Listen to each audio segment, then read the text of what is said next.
Let's be honest, the idea of becoming a millionaire feels impossible for most people. We look at the ultra-wealthy and assume they either got lucky, inherited a fortune, or possessed some genius-level intellect that the rest of us simply don't have. But when you actually study self-made millionaires, you realize that wealth isn't usually the result of a winning lottery ticket. It is the result of a boring, consistent, and calculated process. If you are watching this, you probably don't want to wait until you are 80 years old to enjoy your life. You want financial freedom while you still have the energy to use it. Over the next few minutes, we are going to break down the practical steps to getting there. This is not about get-rich-quick schemes. This is about the mathematics and psychology of wealth. The first thing you have to change is your relationship with time. Most people trade their time for money. You work an hour, you get paid for an hour. The problem with this model is that you run out of time. You only have 24 hours in a day, which means your income has a hard cap. To become a millionaire, you must detach your time from your earnings. You need to shift from being a consumer to being a producer. Instead of buying the latest phone, you need to be looking at how to own a piece of the company that makes it. You need to build systems, whether that is a business, a digital product, or an investment portfolio that generate money while you sleep.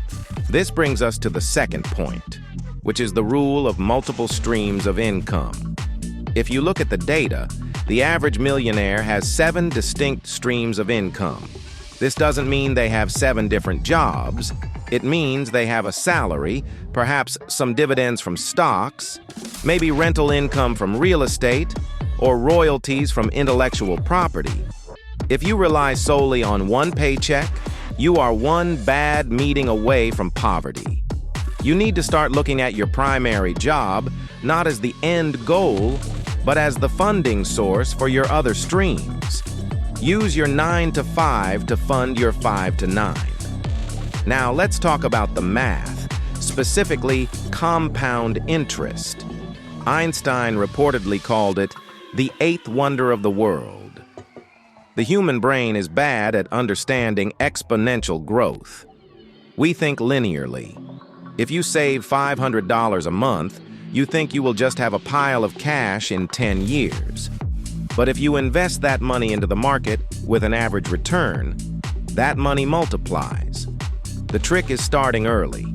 A specific amount invested in your 20s is worth exponentially more than that same amount invested in your 40s. You have to let your money work harder than you do. You cannot save your way to millionaire status by stuffing cash under a mattress. Inflation will eat it alive. You have to be an investor. However, all the investing in the world won't help you if you fall into the lifestyle creep trap. This is the 4th and most dangerous hurdle.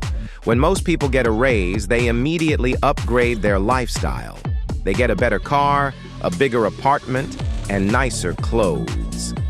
They effectively stayed broke at a higher level of income. If you want to be a millionaire, you have to live like a secret. Keep your expenses low even as your income grows. The gap between what you earn and what you spend is your wealth-building engine. The wider that gap, the faster you get to the finish line. Don't buy luxury goods to impress people you don't even like. Buy freedom instead.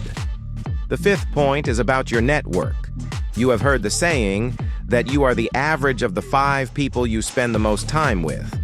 It is a cliche because it is true. If your friends solely discuss the weekend, video games, and complaining about their bosses, your mindset will remain stagnant.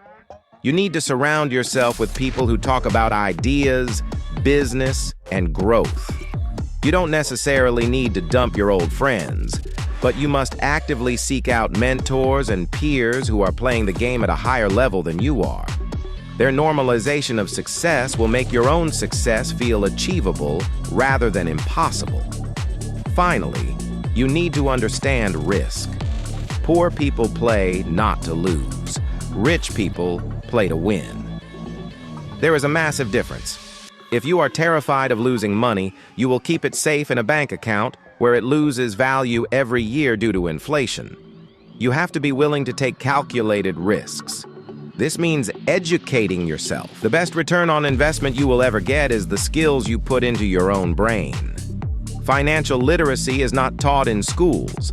It is a language you have to learn on your own. Read the books, take the courses, and understand taxes, debt, and markets. Becoming a millionaire is rarely a lightning strike. It is a slow, steady climb. It requires discipline when no one is watching and patience when the results aren't immediate. Start today. Not by taking a massive leap, but by auditing your spending, opening that investment account, and changing your mindset from a consumer to an owner. The time is going to pass anyway. You might as well become wealthy while it does.